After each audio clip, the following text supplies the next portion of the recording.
கண்ணிரண்டில் நூறு வெண்ணிலாக்கள் தோன்றும், ஆனாலும் அனல் பாயும்.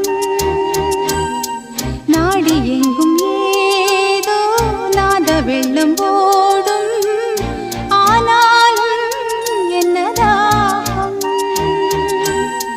மீசை நிற்கும் வண்ணம் தீ வளர்த்ததென்ன, தூபம் போடும் நேரம் தூண்டிலிட்டதென்ன. என்னையே கேட்டு ஏங்கினேன் நான். என்னுள்ளே என்னுள்ளே பல மின்னல் எழும் நேரம், எங்கெங்கோ எங்கெங்கோ என் எண்ணம் போகும் தூரம்.